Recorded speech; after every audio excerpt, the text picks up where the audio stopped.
আপনি তো আইনের মানুষ। এটা আইনটা আসলে শ্রদ্ধার ব্যাপার, সম্মানের জিনিস। তো আমি ডনবার সাথে কাজ করেছি, আমি তার পার্সোনালিটি সম্পর্কে আমি দেখেছি, কিন্তু আইন সবসময় প্রমাণ চায়, তদন্তে আসলে বেরিয়ে আসবে কী হয়েছে। তো আমি কারোরই অমঙ্গল কামনা করছি না। আমি এটাও চাচ্ছি যে প্রিয় নায়কের সাথে কেউ জড়িত থাকলে তার শাস্তি হোক, কারণ এত বড় একটা স্টার আমাদের দেশের, তাদের বিন্দুমাত্র দায়ী কেউ থাকে তার শাস্তি হোক, সেটা জেনুইনলি হোক, সত্য যেন বিচারটা সত্য হয়, সেই দোয়াই করি আমি।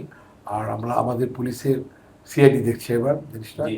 আমি বিশ্বাস করি সিআইডি আসল রহস্য উদ্ধার করতে পারবে।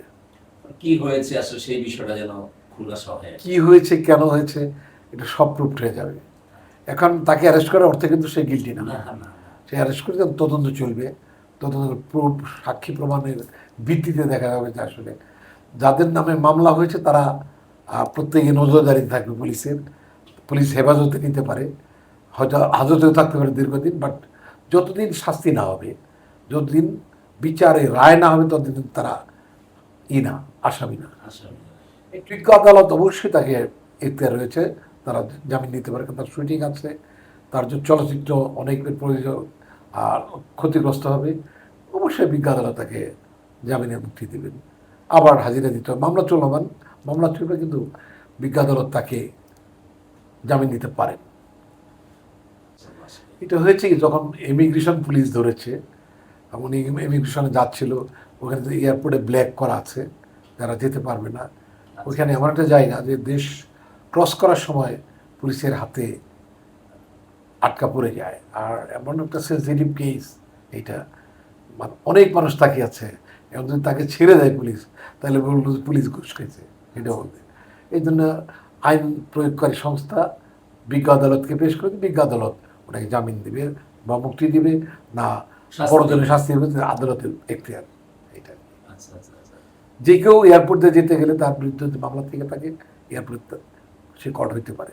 আচ্ছা, এটা শুধু ডন না, সবার না, সবার ক্ষেত্রেই, কারণ দেশ ছাড়তে পারো না, কারণ দেশে একটা তার বিরুদ্ধে কমপ্লেন রয়ে গেছে, আচ্ছা। এই বিচার বাদ দিয়ে সে তো যদি আর না আসে, এই জন্য পুলিশ তাকে যেতে দেবে না, সেটা যে কেউ হইতে পারে। মূলত আসলে বিষয়টা এইটাই আসলে। বিষয়টা এই যে যেহেতু তার বিরুদ্ধে মামলা আছে, মামলাটা খুব আলোচিত, সেই সময় সে এয়ারপোর্ট দিয়ে চলে যায়, যাদের হাত দিয়ে যাবে তাদের চাকরি থাকবে না তো, এটা ধরে জবাব দিয়ে যায় না।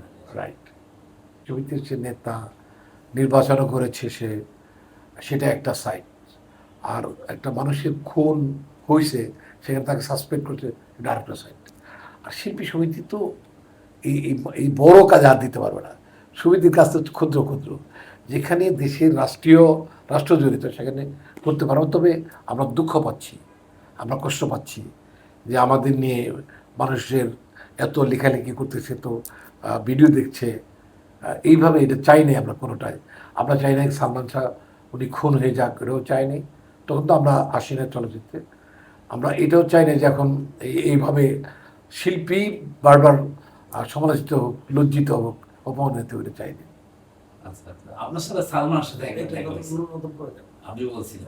ওনাকে আমি একদিনই দেখেছিলাম, সেটা হলো ধানমন্ডিতে, একবারই দেখা হয়েছে ওনার সাথে আমার।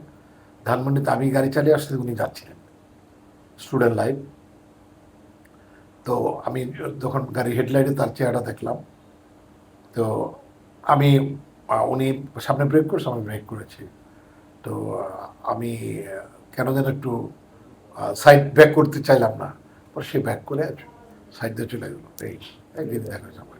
কথাবার্তা আহ, হয়নি। না না, আমার সাথে কথা হয়নি, তবে আমি ওনার ভক্ত, ওনার কাজের ভক্ত, ওনার কাজগুলো আমি দেখি, এবং ওনার যে মা, তাকে আমি মা ডাকি, উনি আমাকে অনেক আদর করেন, অনেক স্মৃতি তার সাথে আমার রয়েছে। তো প্রত্যেকটা মা, যদি সন্তান হারায়, তার মনে অনেক কিছুই আসে, সে অনেক কিছুই বলতে পারে, আমরা তার সব কথা ধরবও না। তো এইটা আমি চাবো, আমরা চাই যে ওনার অন্তরটা, স্বচ্ছতা পেয়ে তারপরে যেন উনি পৃথিবী ত্যাগ করেন, যে আসলে কি ঘটেছিল, কেন ঘটেছিল। নীলাচলের সাথে তো ফিজিক্যালি আমরা একটা প্রোগ্রামে কান্নাকাটি করেছিলাম, উনি আমাকে খুব আদর করছিল, উনি বলছিল তুমি তো আমার সালমান। না, আমাদের কাছে উনি তো একটাই বিচার, মানে তো একটাই, ওনার সন্তান, সন্তানরা মা, এত বড় একজন মানুষ, তার জন্য কতগুলো মানুষ সুইসাইড করছে, মানে তাই তো সে রত্না গর্বা, সে তার সন্তানের হত্যার বিচারটা যাচ্ছে। ওই 96 সালে মানে আপনি তখন কি মানে আমাদের পড়াশোনায় ছিলেন কিনা, বা ওই সময়ের প্রেক্ষাপটটা যদি একটু বলতেন, সালমান শাহ যখন খুব রমরমা সুপারস্টার যোগদান করেছেন কিনা বা অভিনয় করতেন কিনা ওই সময়টা? আমি তো তখন তো আমরা আসি না অভিনয়ে, তো দর্শক তখন, স্টুডেন্ট, বঞ্চনাটকে কাজ করি। আচ্ছা, তো তারপরেই আসছি, উনি চলে যাওয়ার পর, ওনার প্রস্থানের পরে আসছি, তার ফলে একসাথে কাজ করা হয়নি, দেখাও হয়নি আমার। কখন দেখলাম? ওই দিনের কোনো স্মৃতি, সিনেমা বসে কোনো স্মৃতি কি আপনার আছে? ওইটুকুই স্মৃতি আমার, যেটুকু দেখা হয়েছে। ও, আচ্ছা, আপনার আচ্ছা। অনুষ্ঠানটা আপনি কি দেখেছিলেন পুরো ঢাকা শহরে? আমার কাছে মানে খুব নিষ্ঠুর, মনে হয় পৃথিবীটা নীল হয়ে গেল মনে হলো, আর খুব অসম্ভব মনে হলো যে এটা একটা অবাঞ্ছিত ব্যাপার, এরকম মনে হলো। ভালো লাগলো না আর কি, অনেকগুলো দিন সে কষ্ট এখনো আছে। আপনি কি টাঙ্গাইলে ছিলেন না ঢাকাতে ছিলেন? ঢাকায় ছিলাম। আচ্ছা। জি, সর্বশেষ কি বলবেন আসলে? সর্বশেষ চাই যে ওনার আত্মা